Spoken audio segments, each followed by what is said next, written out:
Cadre du parti lumumbiste unifié, Palou est président de la fondation Calabar. Maître Riguen Kikwa vient de boucler une tournée de sensibilisation sur l'enrôlement des électeurs dans le territoire de Masimanimba, précisément dans le secteur de Mokamo, province du Kwilu. Une tournée qu'il a conduit dans le Mokamo Seke à Boitundunkoy, en passant par Mitoyi, Bozuki, Bilili, Kikwit, Mobwa, Mani, Dunga 2 et Mipelenge. Partout où il est passé, Maître Riguen Kikwa a reçu un accueil chaleureux. L'occasion pour lui d'appeler la population à s'enrôler massivement. Pour prêcher par l'exemple, Maître Riguen Kikwa s'est fait enrôler dans son village natal de Boitundunkoy. Les filles et fils du Kwilu, du territoire de Masimanimba ou du secteur de Mokamo doivent savoir que autant ils vont se faire enrôler massivement, autant nous aurons plus de sièges. Donc, il faut qu'on aille beaucoup, qu'on aille vraiment se faire enrôler pour nous permettre de négocier un peu beaucoup de sièges lors des élections prochaines. Alors que le centre d'enrôlement de Boitundunkoy, à l'instar des autres centres installés dans les villages qu'il a visités, sont confrontés aux problèmes techniques liés à l'autonomie des batteries, Maître Riguen Kikwa promet de s'impliquer pour solutionner ces difficultés. Il y a quelques difficultés que nous avons rencontrées sur terrain, et notamment celles liées un peu à l'autonomie de batterie et autre chose, parce que les équipements ne sont pas très complets. Mais nous allons devoir porter la voix auprès des autorités compétentes pour voir dans quelle mesure intervenir pour que les opérations se fassent dans la célérité et le calme. Sensibilisation à l'enrôlement des électeurs, mais aussi sensibilisation à l'adhésion de la population à sa vision de vivre ensemble portée par sa fondation Calabar. Objectif, développer les milieux ruraux à travers des initiatives génératrices de revenus. Calabar, en fait, c'est une machine d'entraînement pédagogique. Nous entraînons le jeune et le fils et fils du secteur de Mokamo à travailler en groupe. C'est en fait une sorte d'entraide manuelle et mutuelle. Vous êtes ensemble, vous pouvez facilement réaliser les objectifs de développement. En l'occurrence, ceux qui sont liés par exemple à l'assainissement de routes, villages, le travail en commun, par exemple des étangs, de champs et tout ce qui circule. Le résultat est très satisfaisant. Nous avons remarqué que les gens sont vraiment très engagés à la cause de Calabar et ils sont ensemble en train déjà de travailler au point même d'émerger un peu notre terroir. Une nouvelle approche du développement communautaire qui prend de plus en plus corps auprès des chefs des groupements et villages ainsi qu'au sein de la population. Calabar est très important à la population parce qu'il y a eu les jeunes gens qui manquaient même les outils de travailler. Ils ont eu quoi, ça les machettes, des bêches, des houes. Ils ont eu vraiment après quoi, ça des pioches que nous avions données à la population.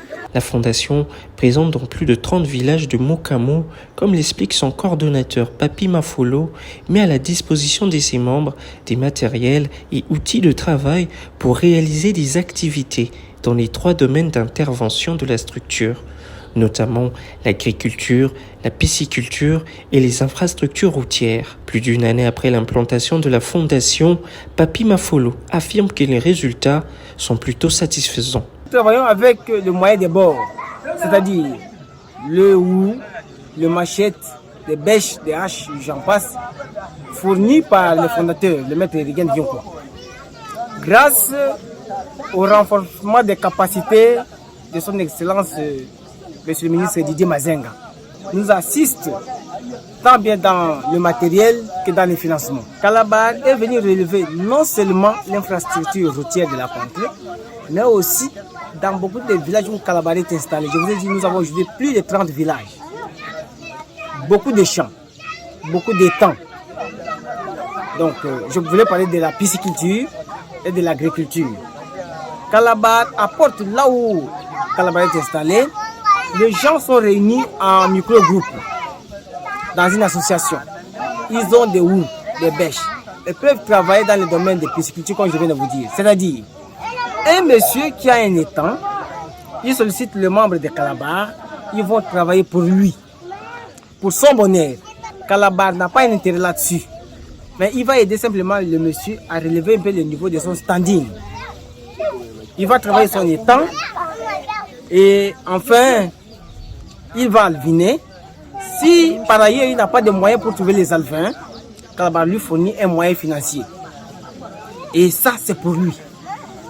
De même, le membre adhérent de Calabar, les artisans de Calabar, s'associent pour travailler pour l'intérêt de l'un ou de l'autre. C'est-à-dire s'il y a un champ, ils s'en vont en groupe, ils vont travailler, ils déboisent, ils font tout ce qu'il y a comme travaux agricoles. Et puis, c'est pour l'intérêt de ces messieurs. Et ça, nous le faisons de façon classique.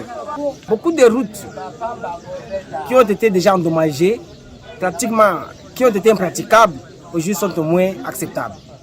Des véhicules, des motos, des commerçants de la contrée peuvent faire des transits ça et là. Même sentiment de satisfaction du côté des femmes membres de la fondation. Il y a eu des paresseuses en ce temps-là. Mais maintenant, vu la fondation Calabar, tout le monde devient travailleur. Travailleuse aussi. Elles travaillent ensemble. Les travaux des champs, l'agriculture est avancée.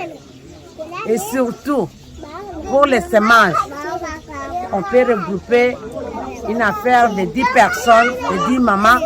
On va semer pour un seul champ et ainsi de suite. C'est bien. Le travail, ça avance vite par rapport au temps jadis. Avant, on travaillait seul, mais maintenant, on est associés. Hein? Il y a une groupe qui va s'aimer un champ et ça va vite et avec une bonne cœur et de bonnes humeurs aussi. Pour bien travailler, Calabar nous a fourni des zoos, il nous a fourni des machettes, des bêches, des haches et pour les mamans aussi, vivement, il nous a fourni des habits. Et nous souhaiterons que ça soit continuel, que notre village vraiment développe.